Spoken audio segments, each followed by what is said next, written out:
Hello dear, स्वागत आहे तुमचं पुन्हा एकदा आपल्या यूट्यूब चॅनलवर. आज आपण अतिशय महत्त्वपूर्ण न्यूज घेऊन आलेलो, जी की परीक्षेच्या दृष्टिकोनातून प्रत्येकाला माहीत असणं आवश्यक आहे. तर ती आहे इलेक्टोरल बॉन्ड स्कीम. आता what is electoral bond scheme, त्यानंतर सुप्रीम कोर्टाने हिला अनकॉन्स्टिट्युशनल जे काय का म्हटलेलं आहे आणि सुप्रीम कोर्टाने अखेर ही रद्द का केलेली आहे. तर इलेक्टोरल बॉन्ड स्कीम म्हणजे काय आपण प्रथमतः बघूया. ईच अँड एव्हरी पॉईंट आपण क्लिअर करूया आज या इलेक्टोरल बॉन्ड स्कीमबद्दल. तर बघा तर इलेक्ट्रोल बॉन्ड स्कीम म्हणजे काय प्रथमतः. आता इथे तुम्हाला स्लाईड इंग्लिशमध्ये असेल, तर काही मित्रांना आपल्या थोडी अडचण असेल तर don't worry, each and every जी काय एक्सप्लेन करणार आहे मी. फक्त माझ्या शब्दावर लक्ष द्या. तर बघा इलेक्ट्रोल बॉन्ड स्कीम म्हणजे काय, साध्या सोप्या भाषेत जर सांगितलं, आपले जे की राजकीय पक्ष असतात, जे की पॉलिटिकल पार्टीज, जे BJP असेल, त्यानंतर जर बघितलं आपण राष्ट्रवादी काँग्रेस असेल, या पक्षांना जर तुम्हाला दान द्यायचं असेल, मग तुम्ही हे दान का देणार. मग जर बघितलं आपण, इलेक्ट्रोल बॉन्ड स्कीम अलो करते कशासाठी, कॉर्पोरेशन आणि इंडिव्हिज्युअल लेवलला, म्हणजेच वैयक्तिक आणि कंपनी असेल. एखादी कंपनी एखाद्या राजकीय पक्षाला का दान देणार, इमॅजिन करा बरं. कारण की एखादं जर काही लॉ असेल कंपनीबद्दल, एखादी काही इंडस्ट्रीयल कंपनी आहे, त्यामध्ये वर्कर्स लॉ असतात, काही वेगवेगळ्या प्रकारचे लॉ असतात. ते लॉ जे काय कायदे, हे कायदे सत्तेत असलेला पक्ष जर कायदे बनवणार आपल्या कंपनीच्या फेवरमध्ये, मग त्यासाठी एखादी कंपनी देऊ कशाला, राजकीय पक्षाला दान. तुम्ही का देणार. तुमच्या फेवरमध्ये काही तुमचा आवडता पक्ष असेल, तुम्ही त्यांना दान देऊ शकाल. मग हे दान कोण देऊ शकते, मी देऊ शकतो, तुम्ही देऊ शकता. पैसे असेल तर दान द्या, ठीक आहे.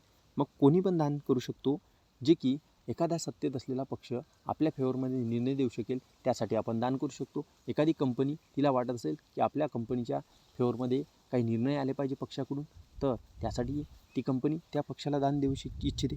मग आता हे दान, इलेक्ट्रोल बॉन्ड्स आपण घेऊन हे दान करू शकतो. मग हे बॉन्ड्स कुठे घ्यायचे, तर हे बॉन्ड्स आपण स्टेट बँकेमधून जाऊन इश्यू करू शकतो, ठीक आहे. मग जर बघितलं आपण इथे महत्त्वाची जर पॉईंट नोट करायचं म्हटलं, तर SBI has sole success to detail those who purchase electoral bond. मग SBI कडूनच आपण ही बॉन्ड इश्यू करू शकतो.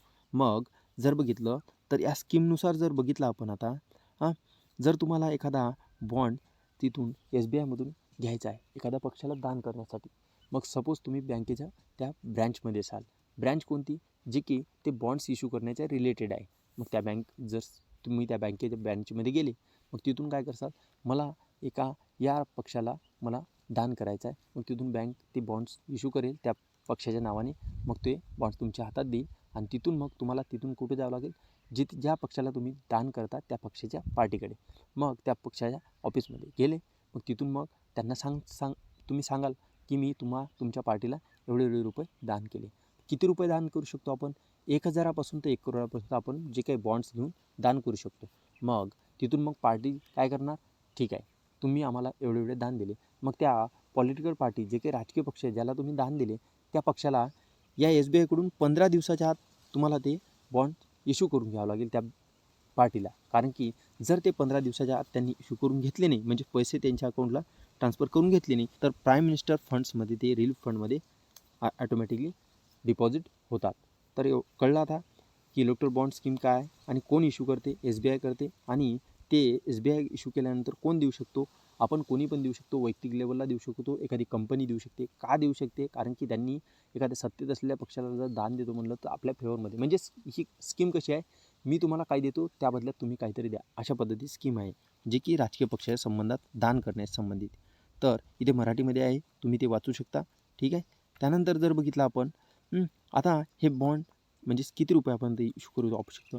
These bonds are issued by the State Bank of India, म्हणजे स्टेट बँक इश्यू करते आणि आर सोल्ड इन मल्टिपल्स, म्हणजे जवळपास 1,000, 10,000, 1,00,000, 10,00,000 आणि 1 करोड.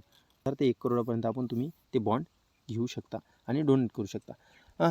तर बघा, या स्कीमच्या अंडर जर बघितलं आपण, तर स्कीम कॉर्पोरेट लेवलला पण एखादी फॉरेन एंटिटीज आहे त्या कंपनीला 100% टॅक्स फ्री आहे. एखादी जर कंपनी फॉरेनची आहे, ती आपल्या देशातील राजकीय पक्षाला दान देत असेल, तर त्या दान दिलेल्या वस्तू, त्या पैशावर हे त्यामध्ये 0% टॅक्स आहे, म्हणजेच 100% फ्री टॅक्स आहे, ठीक आहे. कारण की ते राजकीय पक्षाला सत्तेत असलेल्या किंवा इतर पक्षाला मिळत असेल, तर ते फॉरेन कंपनीकडून मिळत असेल, तर 100% टॅक्स फ्री आहे, ठीक आहे. तर हे अशा पद्धतीने जे काय आहे बँक तुम्हाला बॉन्ड्स इश्यू करून देते, तुम्ही त्या राजकीय पक्षाला दान देऊ शकता. पुढे जर बघितलं आपण आता यामध्ये अडचण काय आली मग सुप्रीम कोर्टाने काय म्हटलेलं आहे की सुप्रीम कोर्टाने म्हटलेलं आहे की जे की दान देणारा व्यक्ती आहे या व्यक्तीची माहिती इथे या स्कीममध्ये सांगितलेली आहे की गुपित ठेवायची. मग आता सपोज तुम्ही बँकेमध्ये गेले, तिथून तुम्हाला बॉन्ड देत आहे, ज्या राजकीय पक्षाला तुम्ही दान देता, मग त्या राजकीय पक्षाच्या नावाने तुम्हाला बॉन्ड्स देत आहे. पण ही माहिती जो व्यक्ती दान देत आहे त्या व्यक्तीची माहिती कोणाला मिळणार? बँकेला. बँकेला मिळणार. त्यानंतर दुसरी कोणाला मिळणार? ज्या राजकीय पक्षाला तो व्यक्ती दान देत आहे त्या व्यक्तीला माहिती मिळणार. मग आता बघा, दोनच व्यक्तीला इथं माहिती मिळू शकते, जो दान करतो व्यक्ती त्या व्यक्तीची. कोणाला? SBIला आणि तिथून राजकीय पक्षाला.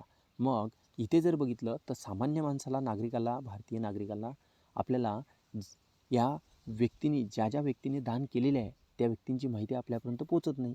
मग हेच मुद्दा सुप्रीम कोर्टाने धरला आणि सुप्रीम कोर्टाने म्हटलेलं आहे राईट टू इन्फॉर्मेशन ॲक्ट 2005चा कायदा यानुसार जर बघितलं तर माहितीच्या अधिकाराचे काय उल्लंघन होते. सरळ सांगितले माहितीच्या अधिकाराचं उल्लंघन होत आहे, म्हणून आम्ही संविधानाचं रक्षण करता या नात्याने सुप्रीम कोर्टाने ही इलेक्ट्रोल बॉन्ड स्कीम रद्द केलेली आहे. मग आता तुम्हाला मुद्दा कळला असेल की इलेक्ट्रोल बॉन्ड स्कीम काय आणि कशासाठी. तर बघा, आता इलेक्ट्रोल बॉन्ड स्कीम जर बघितली तर केव्हा लॉन्च केली तर 2017मध्ये गव्हर्नमेंटनं हिला, आणि त्यानंतर 2018मध्ये जर बघितलं तर या स्कीमला कायद्याचे स्वरूप दिलं. आता ही स्कीम रद्द करण्यात आलेली आहे. सिम्पली तुम्हाला कळलं असेल इलेक्ट्रोल बॉन्ड स्कीम काय आहे. तर बघा, आता मग सध्या इलेक्ट्रोल बॉन्ड स्कीमच्या माध्यमातून जास्तीत जास्त कोणत्या पक्षाला जर बघितलं तर दान सर्वात जास्त मिळालं तर टॉपला तुम्हाला माहीतच असेल BJP. काय? BJP. या BJPला सर्वात जास्त जवळपास 900 कोटीच्या जवळपास काय BJPला दान मिळालेले आहे. त्यानंतर जर बघितलं दुसरा पक्ष म्हणजेच काँग्रेस पक्ष, याला त्यानंतर जर बघितलं तर छोटे मोठे पक्ष जे काय आहेत त्यांना 20,000 जवळपास काय फक्त दान मिळालेलं आहे. जवळपास हे जर बघितलं तर यामध्ये 4पैकी 3 भाग हे जर बघितलं तर BJPला दानाच्या स्वरूपात मिळालेले आहे.